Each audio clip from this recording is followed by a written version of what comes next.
زمونږ د صحافت سره وابسته خلک غریبانان دي، خو د قوم یو خدمت د دوی په ولو چې کوم پروت وي هغه پوره کوي. خوا که دوی پې دغسې قتل کېږي لکه څنګه چې بېګا زمونږ خلیل جبران قتل شوی دی، څوک به ورته نامعلوم وجوهات ورکوي، څوک به د دهشتګردو ورکوي. خو که هر چا کړی موږ دا د حکومت د دې ضلعي انتظامیه د خیبر او د خیبر پولیسو دا مکمل ناکامي ګرځو چې هغو په سازش باندې دا کم خلیل جبران چې دی هغه قتل شوی دی. په کار دا چې فوري طور دوی د هغه قاتلان گرفتار نه کړي. نو زمونږ خو نن دا احتجاج به پوره مني د ټول قبایلي ضلعو،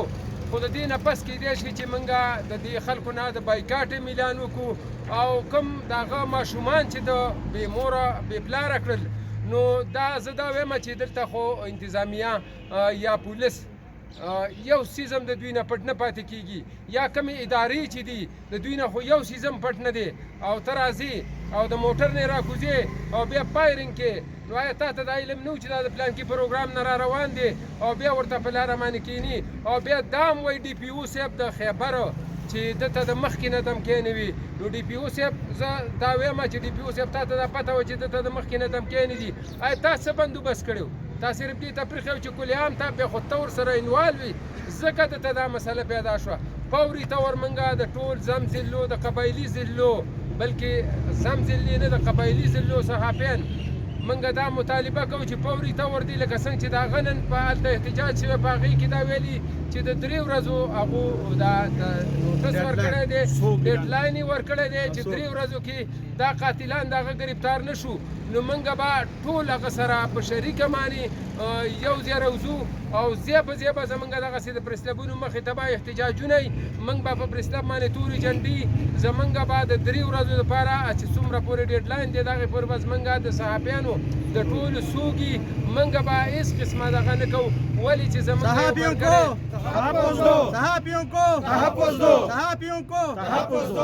ولې چې زموږ یو ملګری داسې په بې دردۍ سره په اختر کې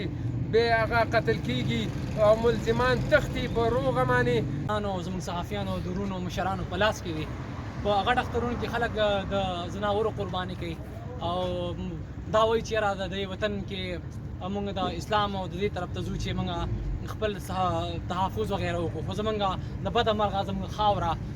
قبایلي خاوره خاص کر په راتلونکو په تېر شویو 100 کالو راسي د بدامنۍ په دغه جنګ کې په سوونو په درجنو صحافیان زموږ شهیدان کړی شو. زه د لنډ مثال زموږ د مومندو خاورې کوم چې 4 زموږ زلنده صحافیان چې کوم نو هغې شهیدان کړه، هغې مکرم خان عاطف او داسې نورو. موږ بېګا چې کومه واقعه شوې ده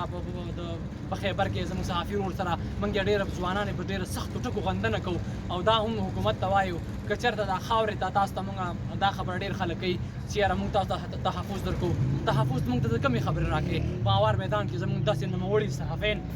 چې هغه د قوم سترګې دي زموږ اواز اوچتوي. موږ خو داسې نه یو کتلي چې یار وایي یو صحافي موږ له اسلام آباد نه راغلی دی، موږ خو داسې نه یو کتلي چې ډان یو صحافي موږ له اسلام آباد نه راغلی، موږ داسې نه یو کتلي جیو یو صحافي موږ له اسلام آباد نه راغلی. دغه لوکل صحافیان دي چې زموږ د میندو د خویندو دغه درد دغه غم دغه جړه دا اعلی چارواکو ته رسوي او دغه اعلی چارواکو دا خلک هم نه دي خوښ چې دا اواز د مظلوم اواز دا موږ ته راورسي. نو دغه رنګ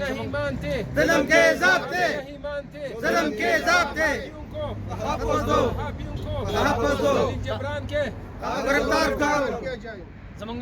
مشران په دې بې دردۍ سره چې بېګا کوم مشر زمونږ وژلی دی، موږ صحافیان ورونو ته دا بجار باندې وایو چې تاسو ځان نه نه ټول قبایلي سیمه ټول پښتانه که هغه په یورپ کې که پاکستان کې او که په نورو ملکونو کې موږ تاسو په هر مقام باندې ولاړ یو، که باران وي که نور وي که تندر وي که هر حالات وي موږ تاسو ولاړ یو. تاسو زموږ مټې موږ ستاسو مټې انشاءالله کومه بدامني چې په دې خاوره باندې په کرنټ سچویشن کې دوی راوړې ده